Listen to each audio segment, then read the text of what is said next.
Hello and welcome to our Community Project podcast. I'm Alexandra. This podcast is a part of our Comms 3100 Community Action Project.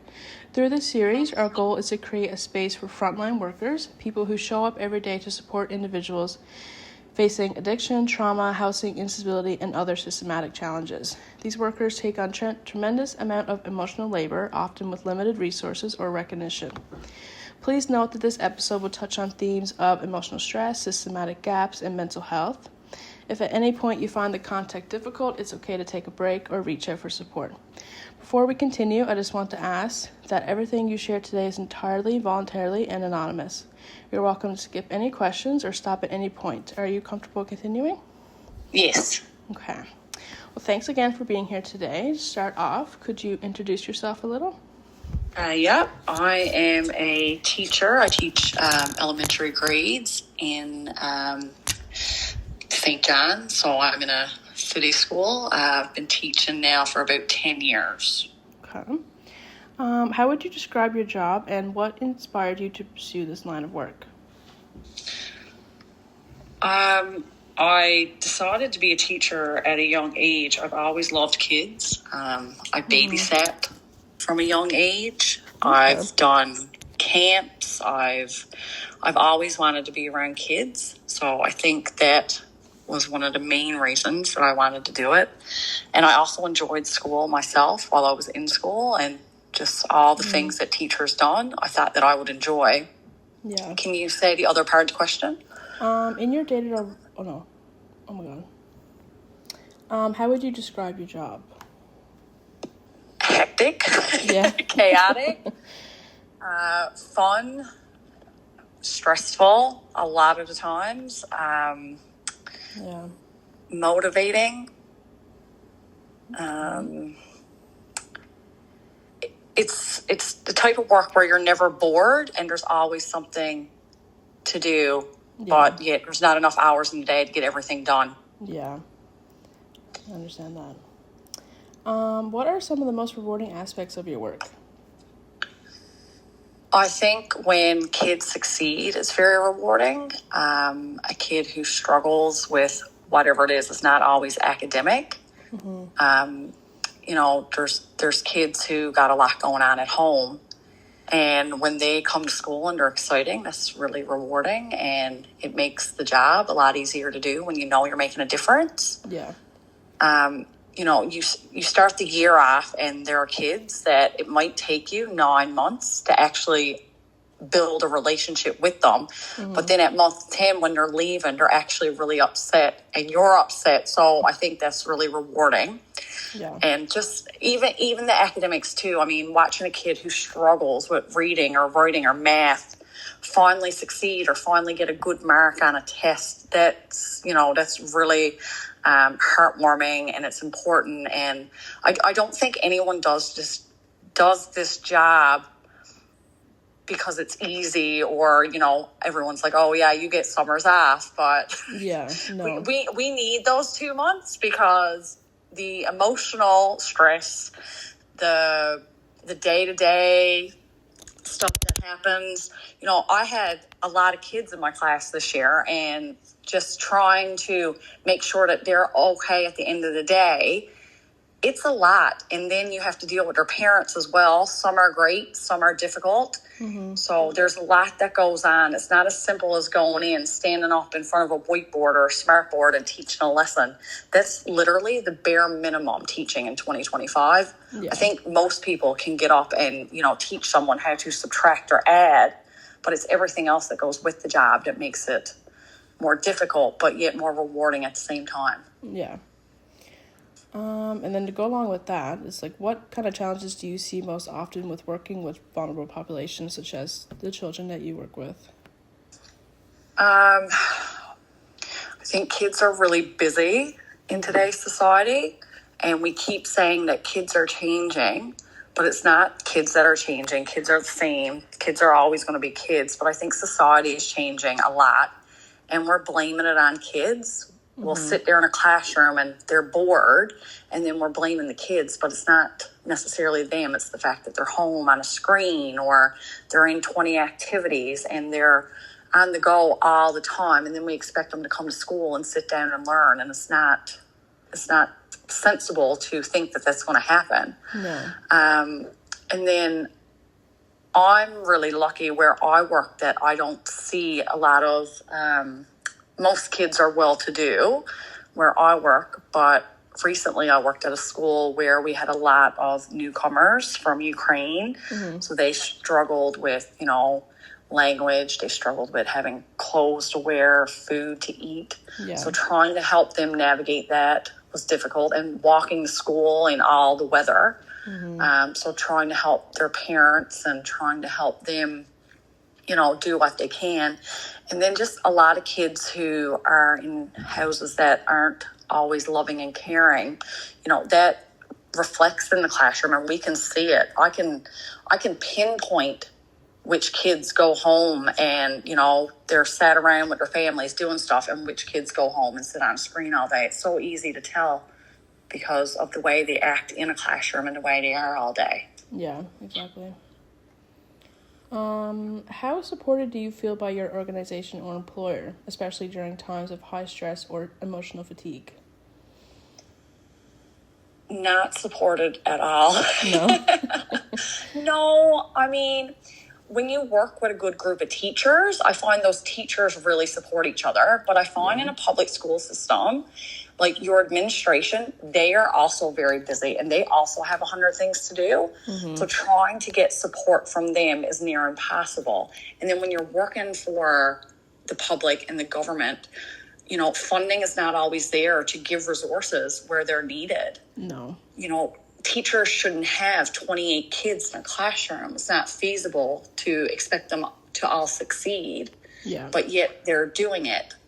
And then they're saying, we're going to give more positions, but a lot of these positions are going to EAL teachers, which are English additional language teachers, which we clearly need because of all the people that's coming in here. Mm-hmm. But we also have to consider what's going on in the regular day-to-day classroom too. So getting support is very difficult because a lot of times too, the bodies aren't there either to offer the support. No. Student assistants, there's a shortage of. Substitute teachers, there's a shortage of. There's always staff shortages in buildings every single day. So to go to the office, to go to your principal and be like, I need help with this, sometimes it's hard because the bodies aren't there to do it. And they actually have to, go where they're needed the most, because down the hall, someone could literally be wrecking a classroom. Mm-hmm. And the teacher's clearing the room, and there's people trying to, calm that child down and make sure they're okay and everyone else is okay, when I'm in a room with, two that just won't leave each other alone. So I kind of got to deal with that because there's more pressing needs elsewhere. Mm-hmm. So I think a lot of it has to do, obviously, with the higher ups, but we don't have enough support. We don't have enough bodies. And I don't know. Mm-hmm. I think that the education system is crumbling. And I think it's going to continue to crumble if they don't start giving more resources and support, because people aren't going to do the job anymore. I mean, you look at the pay hasn't gone up a whole lot. You can go work somewhere else and get the same amount of money, and your stress level is literally dropped over half. Yeah. So I don't think there's a lot of support there. No. And to go along with that too, is there any formal supports available to you, like an employee assistance program or peer support or mental health training or even paid time off? And if so, are they accessible, and do you find them any helpful? We do have the employee assistant program. I personally have never had to avail of it, but I know people who have. Mm-hmm. I don't know how easily accessible that is because I personally have never gone out to get it. Yeah. We do have good insurance, so we can seek outside help if needed. Yeah. Can you repeat that question? Because I had something else to add. Mm-hmm. Even such as paid time off and Oh, yes. Yeah. So teachers right now get 12 sick days a year and 3 family days. Okay.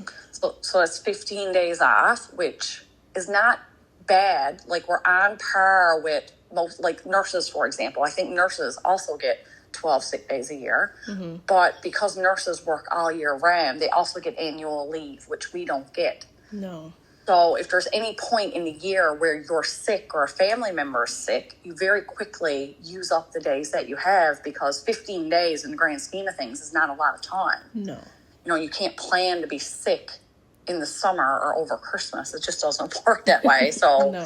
I think our sick time is fine, but I do believe that we should get even extra family days, or each school should have a bank of days or something that people can avail of, even with a note or, you know, giving an actual explanation as to why you're off and why you need the time. Mm-hmm.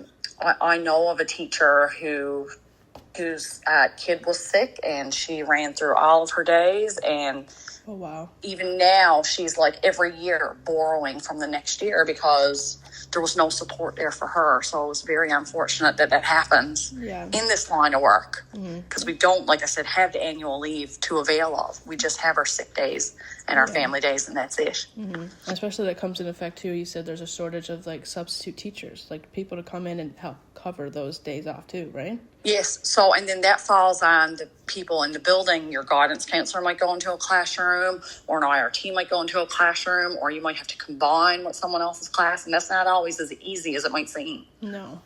Yeah. I know you mentioned you work in a city school, but in smaller or close-knit communities, privacy and stigma can sometimes make things harder. Have you experienced that, and how does it affect your work?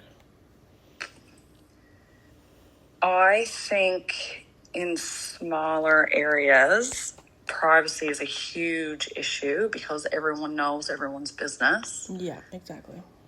You know, there might be, for example, a school that I worked at, there was something that had happened to a kid, and that school had to stop doing things because of the one kid, and everyone knew who the kid was. So I think things like that's very unfortunate. That don't really happen in the city because you're in a school with 600 people, K to 6, whereas in smaller communities, you're K to 12, and you don't have half those people. No.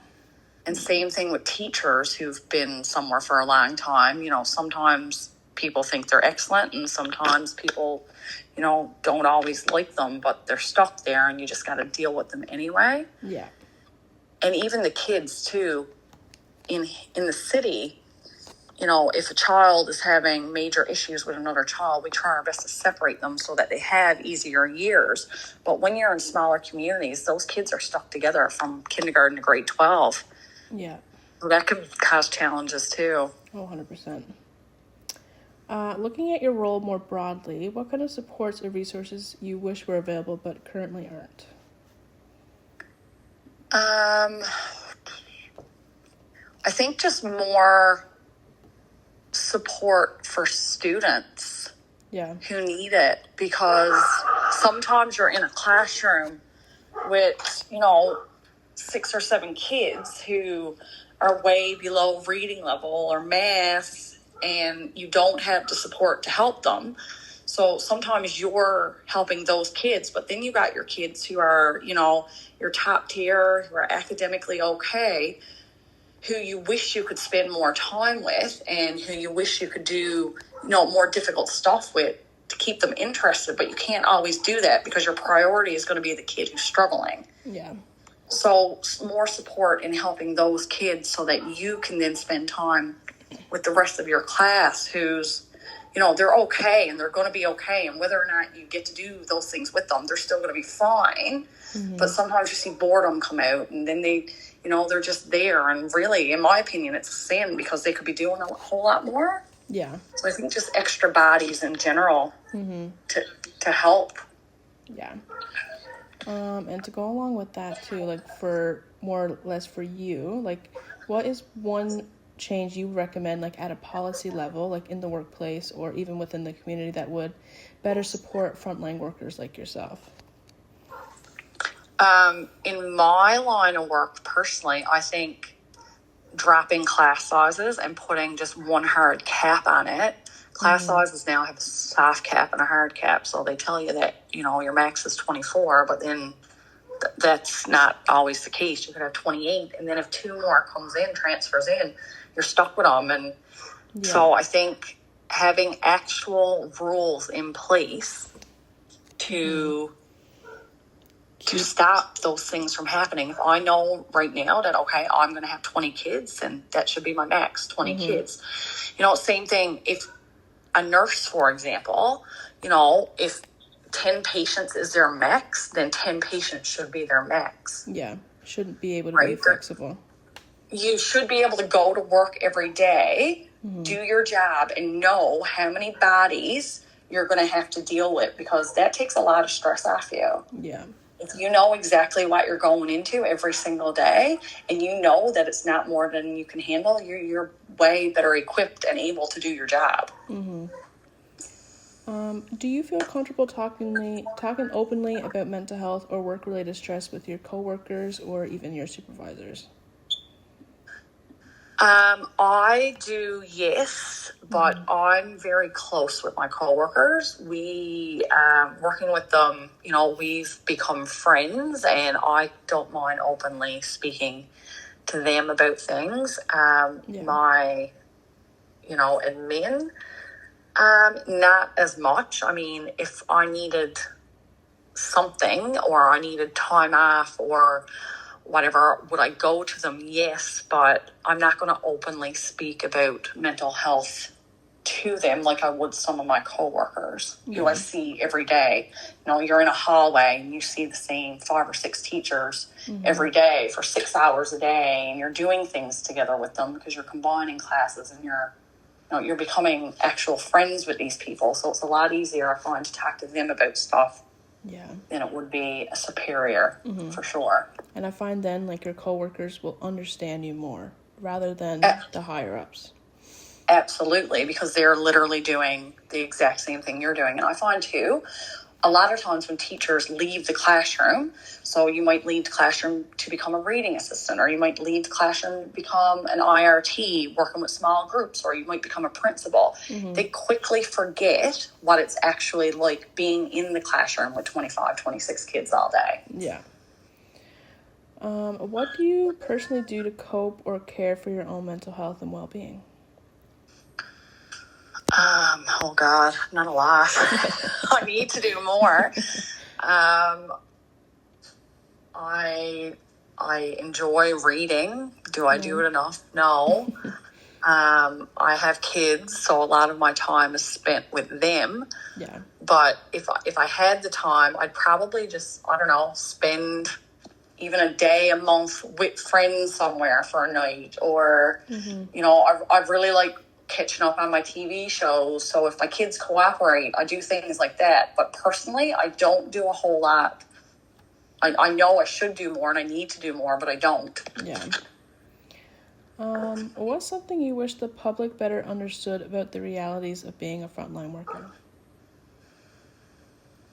That it's not as easy as it may seem, and for teachers especially, saying you get your holidays and your Christmas off. It's or your holidays, your Christmas, your summers off. Fine, we do, but it's needed. It's not, it's not that we just get it off and we're just sat home doing absolutely nothing. Yeah. Everyone still has families. Everyone still has things to work through and things they're going through. So when you're in a building, teachers, doctors, nurses, people who work with, vulnerable populations, you are carrying a huge mental load every single day. It doesn't matter what you're doing, you're always carrying a huge mental load. And I know every job has its thing, and every job has things that are difficult. But especially when you're working with kids, they're on your mind all the time. It doesn't matter if you own them or you don't. Just because you walk out the door, it doesn't mean that kid is now, okay, whatever, you're not thinking about them. Yeah. If you got a kid in your class or a kid at wherever you are, knowing that kid's okay, you're constantly thinking about that. And I think people, the public especially, struggle with that. I think they think that we go home June 26th comes and we go home and we kick up our heels, and that's not the case. No. We're still thinking about those kids. I actually had a kid email me the other day, and I emailed them back right away because they had something to tell me. So even though we're not working, we're still doing things, and we're still making sure that everyone is okay, and that, it's not as easy as what people think it is. And I think that I really wish that every single person who doesn't do a job like this would do it for one day, just so they'd get a little taste of it. Yeah.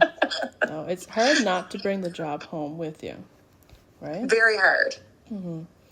And lastly, is there anything else you'd like to share? Anything else you think is important for this conversation or for those in leadership to hear? I think leadership in general should just reach out and make sure everyone in their workplace is fine, and just check in, and just a little tiny bit of due diligence, just to say, are you good? Do you need anything? It doesn't have to be a lot. Even a text message or a group email or something, just to say, we're here. If you need anything, pop down. If you need 5 minutes, let somebody know. Just simple little things like that would make a world of difference, I think. Yeah, definitely. Well, thank you so much for sharing your time, your voice, and especially the work that you do. I know these conversations aren't always easy, but they really do matter. Hearing directly from frontline workers helps all of us understand what's really happening in our communities. No, thank you. It was a pleasure.